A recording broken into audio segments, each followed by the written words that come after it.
Assalomu alaykum aziz talabalar. Mana bugun siz bilan biz navbatdagi sanoat iqtisodiyoti fanidan yangi mavzu mahsulotimizni boshlaymiz. Mavzuotimiz nomi bizda sanoat ishlab chiqarish fondlari va ishlab chiqarish quvvatlari deb nomlanadi. Bizga ma'lumki, asosiy ishlab chiqarish fondlari deganda bular ishlab chiqarish jarayonida uzluksizlikni tashkil qilib, o'zining qiymatini asta-sekinlik bilan tayyor mahsulot uzatadigan mahsulotlarga aytiladi. Ular bevosita asosiy ishlab chiqarishda qatnashish darajasiga ko'ra ishlab chiqarishda qatnashadigan bevosita va qatnashmaydigan asos vositalarga bo'linadi. Va asosiy fondlarni aniqlash jarayonida ularni tarkiblashda ikki xil mezon asosida aniqlaymiz. Birinchidan ularning qiymat ifodasiga ko'ra O'zbekiston Respublikasi Iqtisod va Moliya vazirligi tomonidan belgilab berilgan minimal ish haqining 50 barobar miqdorida. Ikkinchisi xizmat davr muddatiga ko'ra, ya'ni 1 yildan ortiq xizmat qilgan ustunlarimiz kiradi. Asosiy fondlarni sinflanish holatlarida biz binolar, inshootlar, uzatish qurilmalari, ko'p yillik daraxtlar, inventarlar shaklida belgilaymiz. Asosiy vositalarda tarkibini belgilash jarayonida bevosita muntazam ravishda korxona rahbariga ham vakolatlar beriladi tarkibiga kiritishda. Bundan tashqari asosiy vositalar tarkibiga kiritilmaydigan bizda ayrim bir ko'rpa to'shaklarimiz bo'lishi mumkin, konsilera bo'lishi mumkin, oziq-ovqat inventarlari bo'lishi mumkin. Bular to'g'risida ma'lumotlar slaydimizda to'liq keltirilgan. Asosiy fondlarni tuzish holatlarini biz 5 xil shaklga turlarga ajratganmiz. Tasviriy tuzilmalar holatiga, texnologik tuzilmalar, tarmoq tuzilmasi, hududiy tuzilma va tarmoq ishlab chiqarish tuzilmalariga bo'lingan. Bizga ma'lumki, asosiy ishlab chiqarish fondlarimiz bevosita baholashni 4 xil usulda biz baholaymiz. Dastlabki baholash, ya'ni stanokni sotib oldik, uni tashidik, o'rnatdik, ketirdik, bular barcha xarajatlar yig'indisidan iborat. Tiklanish qiymati, bu ya'ni bizda bevosita mahsulot ishlab chiqarish jarayonida yillar davomida ishlab chiqarilgan mahsulot bilan bog'liq bo'lgan holatlarda takror ishlab chiqarishni hozirgina qayta baholash o'tkazilgandan keyingi yangi zamonaviy yangi shakldagi bahosi va uchinchisi bizda qolgan qiymat bilan qolgan qiymat orqali belgilanadigan baho, ya'ni bu dastlabki asosiy ishlab chiqarish fondlaridan amortizatsiya ajratib tashlagandan keyingi holat va ishlab chiqarishdan chiqarib tashlangan baho. Bu yerda albatta asosiy fondlarning boshlang'ich ishlab chiqarish tashkil qiladigan bahosidan dastlabki bahodan ajratamiz. Amortizatsiyani va korxonada ishlab chiqarilgan mahsulotni biz sotgandan keyin undan kelib tushadigan mablag'ni plus qilish orqali topishimiz mumkin. Bizga ma'lumki, 2021 yil 1-yanvardan boshlab barcha xo'jalik yurti subyektlari uchun asosiy fondlarni majburiy qayta baholash tizimi bekor qilingan. Qayta baholash tizimi bu yerda albatta buxgalteriya hisob maqsadlarida o'z hisob siyosatlariga muvofiq asosiy fondlarni ixtiyoriy ravishda tashabbus bilan qayta o'tkazish mumkinligi keltirib o'tilgan. Asosiy fondlarni biz bevosita yil davomida bir marotaba o'rtacha yillik qiymatini hisoblaymiz va ularni hisoblash jarayonida yil davomida kirib kelgan asosiy fondlar, chiqarilgan asosiy fondlar, mavjud bo'lgan asosiy fondlar, ularning o'rtacha yillik qiymatlari bilan belgilanishini misollar shaklida keltirib o'tganmiz. Asosiy ishlab chiqarish fondlaridan biz foydalanish jarayonida ularning eskish holatlari, moddiy va jismoniy eskish holatlarini ko'ramiz. Moddiy va jismoniy eskish holatlarini sal quyida biz amortizatsiya holatlarini ham keltirib o'tib, chuqurroq to'xtalib o'tamiz. Asosiy vositalar holatda biz albatta uni muntazam ravishda foydalanishda ularning amortizatsion ko'rsatkichlarida, ya'ni amortizatsiya ajratmalaridan asosiy fondlarning eskirishi, yemirilishi orqali tushadigan mablag'ni amortizatsiya ajratmalari mablag'i deb aytamiz. Bular bevosita asosiy kapitallarni, mashina jihozlarni ekspluatatsiya qilish jarayonida, ishlatish jarayonida ayni paytda ularni qiymatda muayyan bir davr davomida ishlab chiqarayotgan tayyor mahsulotga o'tkazib borish holatlari amortizatsiya tushunchasi deb aytiladi. Va amortizatsiyalangan qiymat deyotganda kutilayotgan tugatish qiymatini chegirgan holda moliyaviy hisobotlarda ko'rsatilgan aktivning boshlang'ich ya'ni qiymati summasi tushuniladi. Asosiy fondlarning eskirishini yuqorida ham aytib o'tdik, moddiy va ma'naviy eskirish holatlari bo'ladi. Ya'ni bu degani asosiy fondlarni ishlab chiqarish foydalanish jarayonida butunlay qisman yemirilish holati, bu moddiy eskish, jismoniy eskish aytamiz. Ma'naviy eskish deganda bevosita ishlab turgan ustunlarimizni ma'naviy qadrsizlanish holati bilan bog'liq bo'lgan holatlarda ko'rishimiz mumkin. Asosiy fondlarning vositalarini amortizatsiya qilish jarayonida biz bevosita ularni xizmatlarni hisobga olgan holda yillik amortizatsiya me'yorlariga nisbatan hisoblash omillarini ko'rib o'tamiz. Bunga nisbatan asosiy fondlarni boshlang'ich qiymatini, ularning qoldiq qiymatini, xizmat muddatini va amortizatsiya me'yorlarini hisob-kitob qilamiz.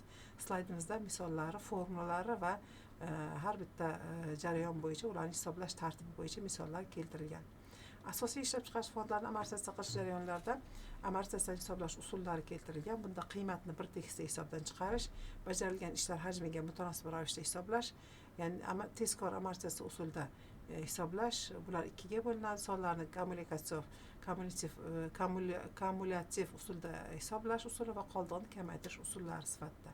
Har bitta berilgan asosiy fondlarni amortizatsiya qilishning 4 ta usulini ham hisoblash bo'yicha slaydimizda alohida misollar va formulalar keltirilgan. Bundan tashqari asosiy ishlab chiqarish fondlarini amortizatsiya normalari O'zbekiston Respublikasi Iqtisod va moliya vazirligi tomonidan ayrim bir turdagi mahsulotlarga nisbatan foiz ko'rsatkichlari beriladi.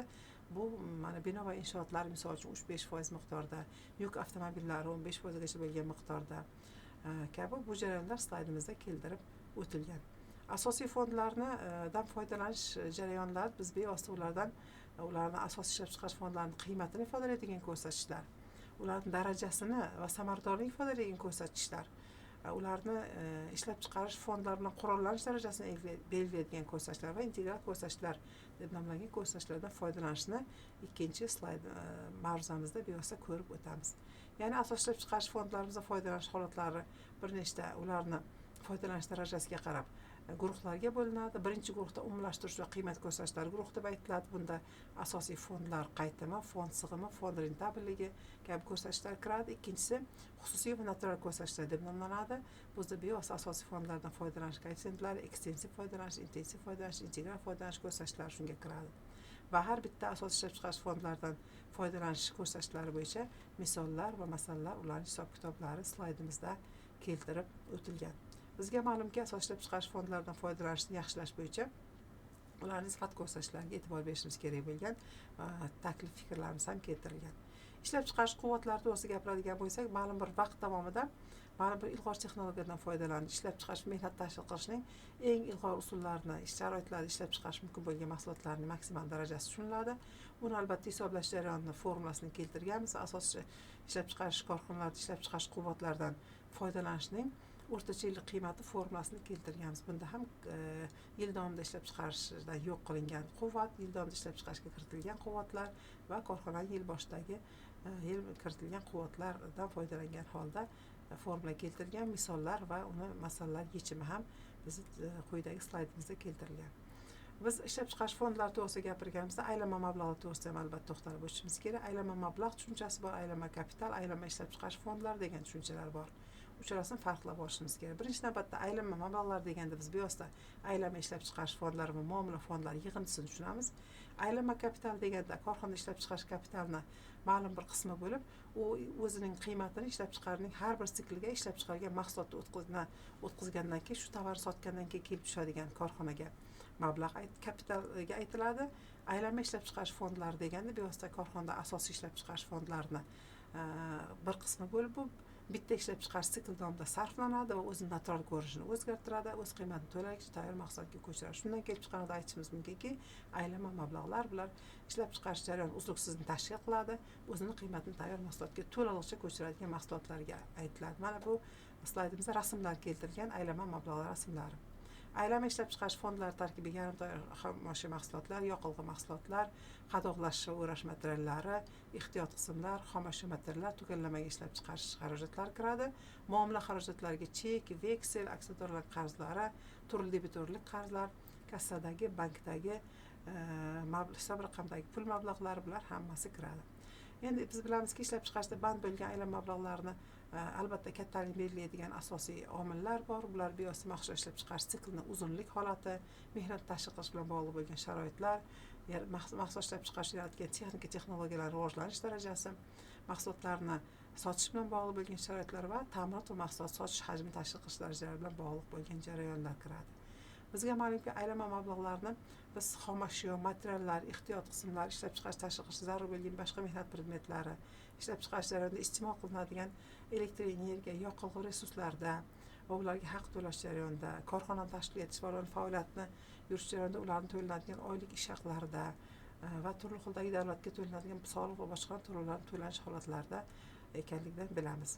Aylanma mablag'larning tuzilish tarkibiga e'tibor berib qaraydigan bo'lsak, bular 3 ga bo'linadi. Ishlab chiqarish zaxiralari, tugallamagan ishlab chiqarishlar va kelgusi xarajatlari.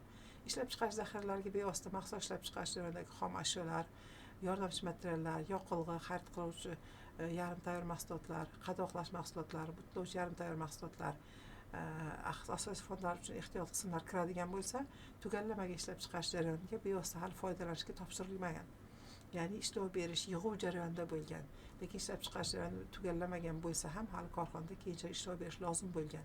Misol uchun bitta detal yig'ishimiz kerak, detal yig'ish uchun muntazam ravishda biz pul tikib kelyapmiz, uni ehtiyot qismlarni olyapmiz, lekin yig'ilgan emas. Bu bizga tugallamaga ishlab chiqarish deyiladi. Yoki misol uchun uzum misolda oladigan bo'lsak, uzumchilikni oldik, 100 million so'mga uzumni oldik, ma'lum bir muddatda uni protsessga qo'ydik, bichitish jarayoniga qo'ydik, ma'lum bir 5 yilda, 6 yilda yoki ma'lum bir 6 oydan keyingi jarayonda bu tayyor mahsulot bo'lishi bilan bog'liq bo'lgan, ya'ni 25 yil va undan ko'p davrlargacha bo'lgan holatlarda bo'lishi mumkin.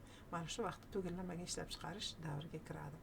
Yoki kelgusi davr xarajatlari to'g'risida gapiradigan bo'lsak, albatta har bitta ishlab chiqarish korxonasida kelgusi davr uchun ma'lum bir mablag'lar sarflanadi. Bu yangi mahsulotlar yaratish, assortimentlar yaratish, ishchi xizmatchilarga ma'lum bir miqdorda malakasini oshirish bilan bog'liq bo'lgan mablag'lar, shu mablag'larda o'z aksini topadi.